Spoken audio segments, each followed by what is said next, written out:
ورحمۃ اللہ وبرکاتہ نحمدہ ونصلی علی رسولہ الکریم۔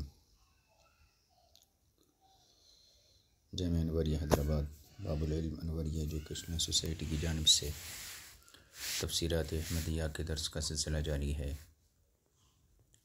بسم اللہ الرحمن الرحیم۔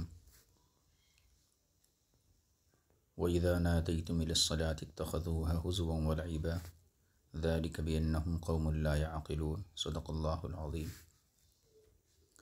یہ مسئلہ نمبر 99 ہے اور آیت کریمہ سے جس مضمون کو ثابت کرنا صاحب کتاب کا مقصد ہے وہ ہے اذان کی مشروعیت کا بیان۔ آیت کریمہ کا معنی یہ ہے، اور جب تم نماز کی طرف بلاتے ہو تو وہ اسے مذاق اور کھیل تماشا بناتے ہیں۔ یہ اس لیے کہ وہ بے وقوفوں کی قوم ہے۔ نماز کی طرف بلانے اور ندا کرنے سے مراد اذان کہنا ہے۔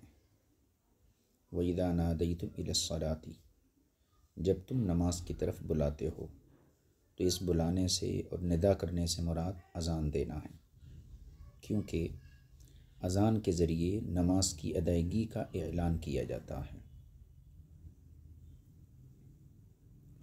اس منادی کو یا اس کے نتیجے میں کھڑی ہونے والی نماز کو وہ مذاق اور لہو و لعب بناتے ہیں۔ منادی یہاں پر منادہ ہونا چاہیے، یعنی یہ جو اذان ہے اس کو یا اس کے نتیجے میں اذان کے بعد جو نماز قائم ہوتی ہے، باجماعت مسلمان نماز پڑھتے ہیں، اس کو وہ لوگ جو ہیں مذاق اور لہو و لعب بناتے ہیں، یعنی مشرکین۔ جیسا کہ مروی ہے کہ جب وہ مؤذن کو اذان کہتے سنتے تھے تو کہتے تھے قد قاموا لا قاموا وقد صلوا لا صلوا، جیسا کہ یہ تفسیر زاہدی اور حسینی میں آیا ہے۔ اور جیسا کہ مروی ہے کہ مدینہ منورہ میں ایک عیسائی تھا، جب وہ اذان کے یہ الفاظ یعنی اشہد ان محمد الرسول اللہ سنتا تو کہتا تھا اللہ تعالیٰ جھوٹے کو آگ میں جلائے۔ اتفاق کی بات، اس کا ایک خادم ایک رات آگ لے کر اندر آیا۔ اس وقت اہل خانہ سوئے ہوئے تھے، اس کے سارے گھر والے سوئے ہوئے تھے۔ آگ کے شراروں میں سے ایک شرارہ اڑ کر، اس کے انگاروں میں سے ایک انگارہ اڑا اور گھر سمیت تمام اہل خانہ کو بھون ڈالا۔ یہ شان نزول اکثر تفسیروں میں آیا ہے۔ تو جو وہ کہتا تھا اذان کے سننے کے بعد مذاقاً معاذ اللہ کہتا تھا اللہ جھوٹے کو آگ میں جلائے، تو جو اس کی زبان سے نکلتا تھا اللہ تعالیٰ نے یہ سچ کر دکھایا کہ یہ کہنے والا ہی جھوٹا ہے، اور اس پر دنیا میں ہی آگ کا عذاب مسلط کر دیا گیا۔ ذَلِكَ بِأَنَّهُمْ قَوْمٌ لَا يَعْقِلُونَ، یہ ان لوگوں کے بارے میں بیان کیا گیا جو اذان کا مذاق اڑاتے تھے۔ فرمایا ذَلِكَ بِأَنَّهُمْ قَوْمٌ لَا يَعْقِلُونَ،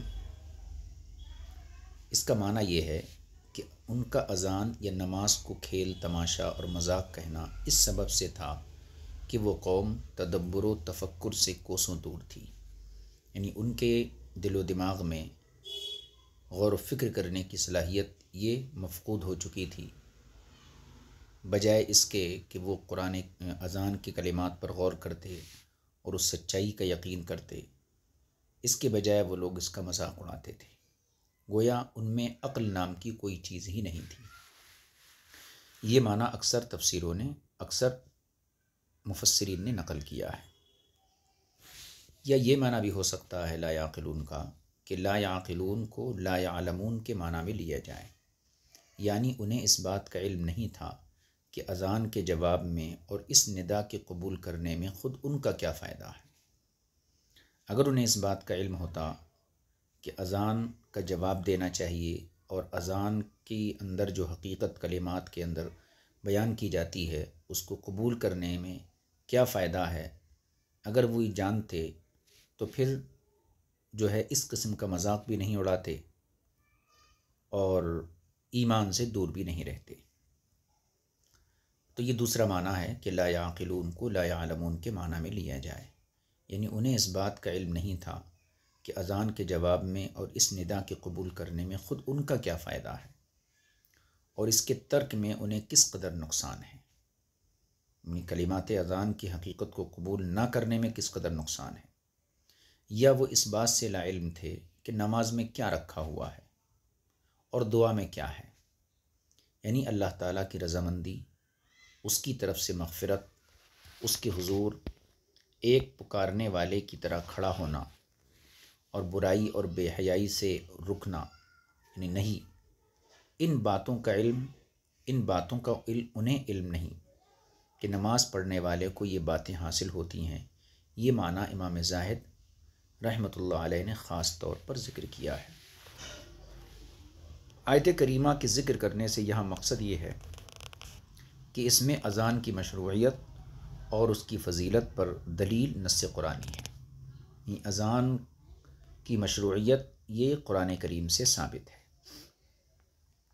تو یہاں پر اس کو بیان کرنے کا مقصد صاحب کتاب کا یہ ہے کہ اذان کی مشروعیت قرآن سے ثابت ہے، یہاں پر اس کے بیان کرنے کا مقصد فضیلت نہیں ہے، نہ کہ اس کی فضیلت اور مرعوبیت پر خواب دلیل بنتا ہے،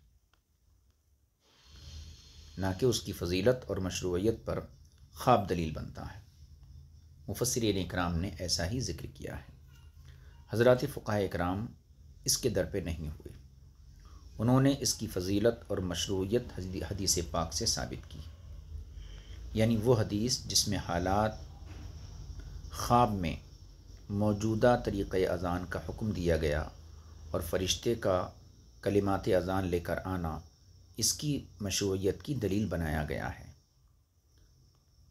مطلب یہ ہے کہ یہاں پر صاحب کتاب نے قرآن کی آیت سے اذان کی مشروعیت کو ثابت کیا ہے، جبکہ فقہاء کرام نے اس آیت سے بالعموم اذان کی مشروعیت کو ثابت نہیں کیا ہے، بلکہ اس خواب کے ذریعے اذان کی مشروعیت کو ثابت کیا ہے جو حضرت زید نے دیکھا تھا، اور پھر انہی کی خواب کی بنیاد پر رسول پاک صلی اللہ علیہ وسلم نے نماز کے اعلان کے لیے اذان کو مقرر فرمایا۔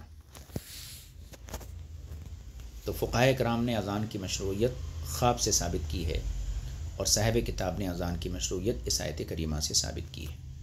فقہاء کرام نے اذان کے احکام کی تفصیل بیان کی ہے، جن میں سے چند باتیں یہ ہیں۔ پہلی چیز، 5 وقت کی نماز اور جمعے کے لیے اذان کہنا سنت مؤکدہ ہے۔ اذان کہتے وقت کہنے والا باوضو ہو، یہ مستحب ہے۔ قبلے کی طرف منہ کر کے اذان دینا اور کھڑے ہو کر اذان دینا چاہیے۔ وقت نماز سے قبل اذان نہیں کہنی چاہیے، یعنی وقت شروع ہونے سے پہلے اذان نہیں کہنا چاہیے۔ اب ظہر کی اذان دینا ہے، ابھی ظہر کا وقت شروع نہیں ہوا ہے، تو وقت سے پہلے اذان دینے کی اجازت نہیں ہے، یہ ناجائز ہے۔ بلکہ وقت داخل ہونے پر ایسی اذان کا اعادہ واجب ہے، یعنی اگر کوئی اذان وقت شروع ہونے سے پہلے دی گئی، پھر وقت شروع ہوا، تو اذان کا دوبارہ لوٹانا، پھر سے دینا، یہ واجب ہے۔ اذان میں لحن نہیں اور ترجیح بھی نہیں ہے۔ ترجیح میں امام شافعی رضی اللہ تعالیٰ عنہ کا ہم سے اختلاف ہے۔ حدیث پاک کی کتابوں میں اذان کہنے کے فضائل اور اذان کی اجابت کے فضائل، یعنی اذان کے کلمات کا جواب دینا، یعنی جو مؤذن جو کچھ کہہ رہا ہے اس کو عملی طور پر بجا لانا، اذان کے ذریعے وہ نماز کی طرف بلاتا ہے، لہذا اذان کی اجابت میں یہ چیز بھی داخل ہے کہ اذان سن کر سننے والا نماز ادا کرنے مسجد میں آئے، مؤذن کے ادا کیے گئے کلمے کے جواب میں وہی کلمہ کہنا، اذان سننے کے لیے خاموش ہو جانا، مکمل توجہ اس کی طرف مبذول کرنا جس میں خشوع اور خضوع اور تعظیم بھی پائی جاتی ہو، ان تمام باتوں کا تذکرہ ہے حدیث کی کتابوں میں۔ اس کے علاوہ دیگر مسائل اور فضائل کی تفصیل فقہ کی مبسوط یعنی بڑی بڑی کتابوں میں آپ ملاحظہ کر سکتے ہیں۔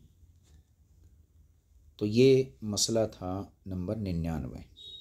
یہ بہت مختصر تفسیر اس کی صاحب کتاب نے بیان کی تھی، وہ ہم نے آپ کی خدمت میں پیش کر دی۔ اب اس کے بعد مسئلہ نمبر 100 یعنی قسم کے کفارے کا بیان ہے، اس کو انشاءاللہ تعالی آئندہ نشست میں حاضر خدمت کیا جائے گا۔ وصلی اللہ علی نبی الکریم و آلہ و صحبہ اجمعین والحمد للہ رب العالمین۔